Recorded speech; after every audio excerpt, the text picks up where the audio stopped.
Hello, thanks for stopping by and checking out my channel. I hope you like it. Got a few requests about, or people that were thinking from the last video on the Kel-Tec Sub 2000, about the field stripping. So, and that video was a little bit long, so I'm going to do this just on how to field strip the Kel-Tec Sub 2000. Now this is the Gen 2, and I did a full review of it, tabletop type review, um, and it's out there as a previous video. So this is just going to be just for the field strip, right? Now, per the manual, they want you to cock it, to have it actual back and in safety.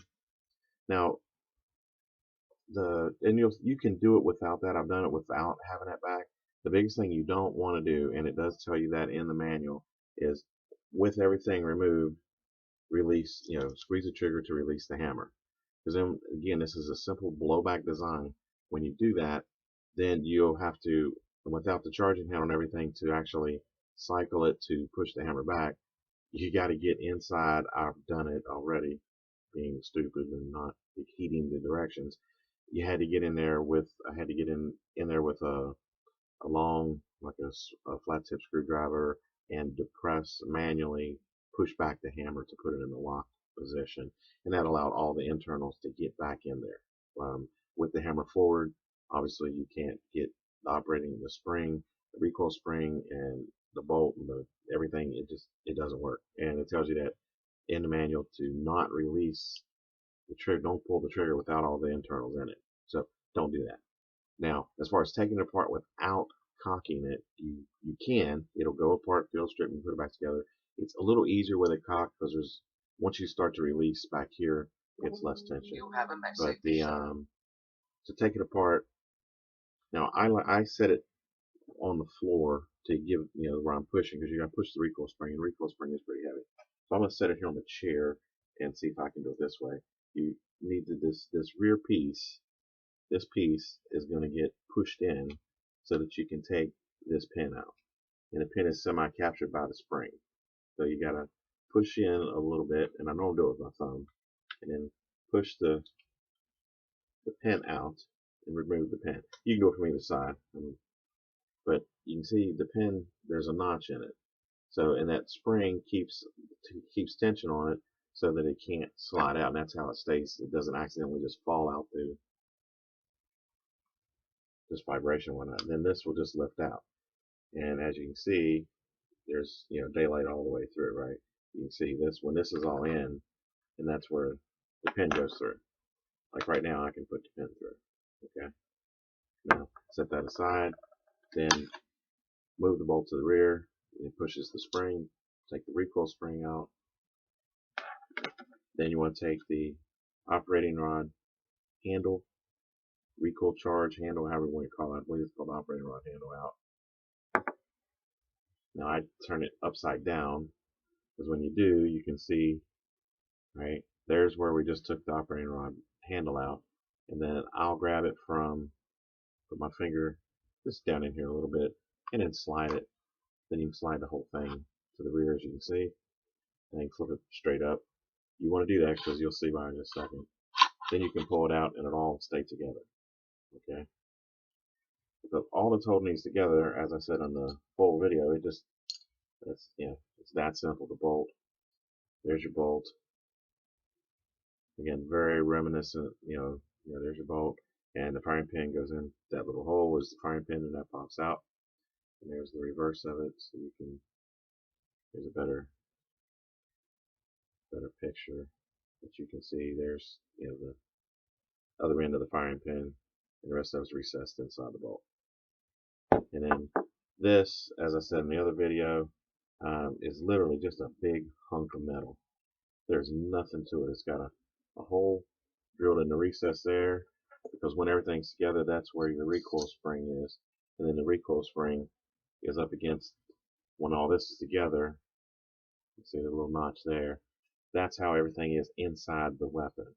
So when the recoils, the blowback pushes the bolt back, this is steady because of the pin, and then that compresses the spring, and then the spring recoils it right back in the battery, slams it home. That is the only purpose for this. is to give it some mass, and then obviously the hole in it is where the operating rod handle slides through, and then it's captured by the recoil spring. So when everything's all together, right, this is, let me hold there with my finger because it, it hangs upside down, right? So, this is, I got it upside down now. Let me write it.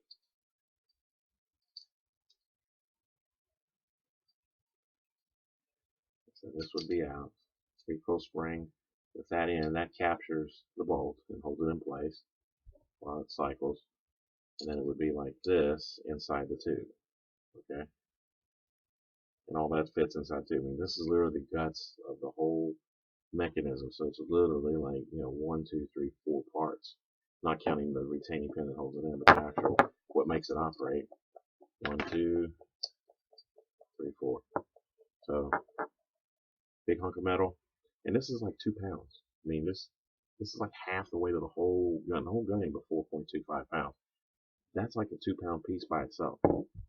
Again, that's it. That's how you field strip the Sub 2000. You can see there's a pin.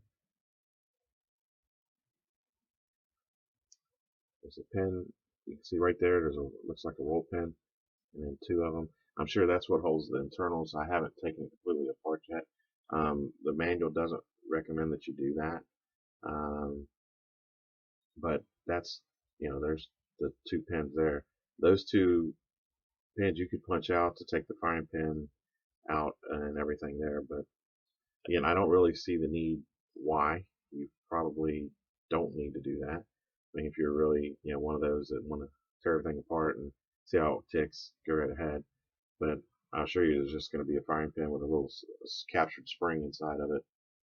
And there's no real need to do that. Anyway, that's how you field strip the Kel-Tec Sub 2000. This is the Gen 2. I have not laid my hands on a Gen 1. I don't see that it would be that different. Again, this is such a simple design. Then again, as you can see, and here I'll double it, double it over so you can, just a big gaping hole. There's nothing else in there. All right.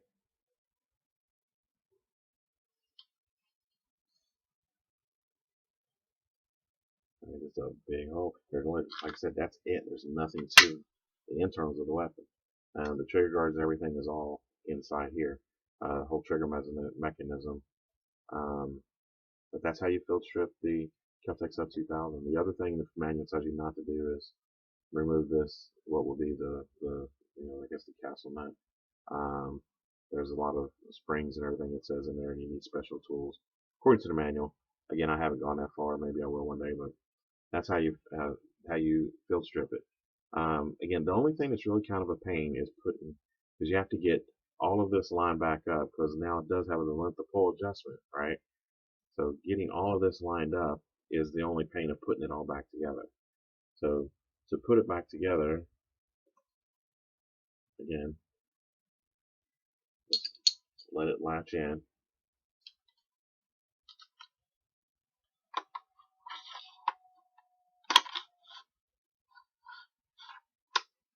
Okay, and you want to flip it over. Yes, to it so you can see it. Mark it up there, and because you want to get your hole for your operating rod.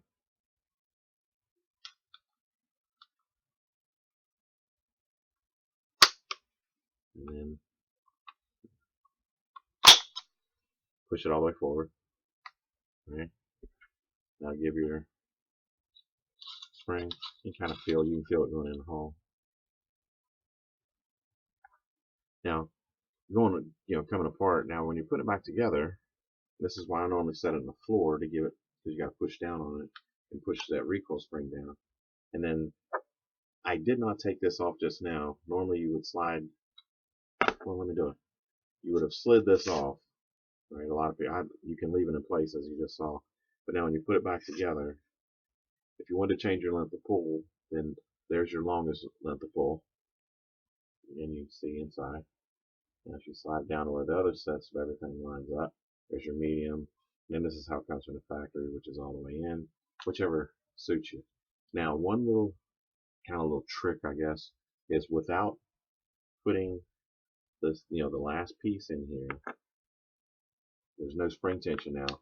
I can slip the pin in, and then I kind of just rotate it and wiggle it till I get the pin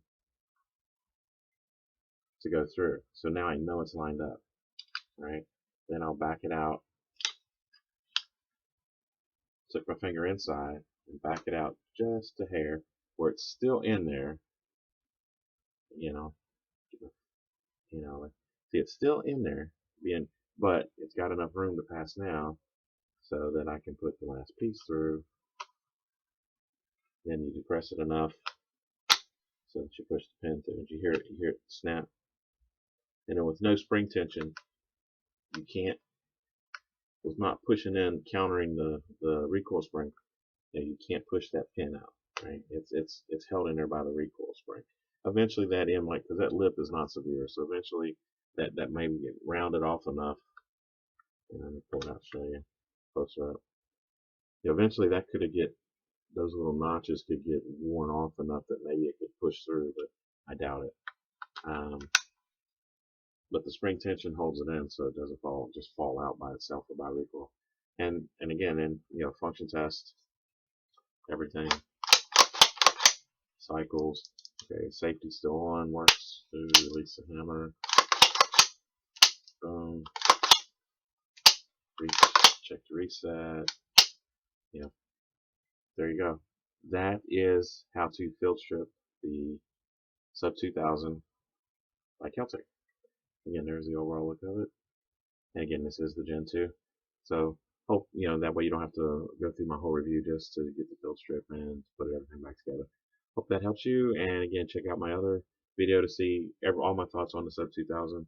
And please check my other videos out. I guess I got 7 now, counting this one. This one will be my 8th one. So I don't have a whole lot of them. Trying to do more as I go along. And please leave your comments below. Please like me, subscribe, and hope you enjoy my channel. And I'll be doing some range videos in the near future before it gets too cold to head down to the rifle range. And then I'll get some actual, I'll post some more videos of shooting the ones that I've already done. These, like, I guess, desktop type reviews would be the way to describe it. So in the meantime, thank you. Take care. And go have fun. Shoot. Take it easy. Goodbye.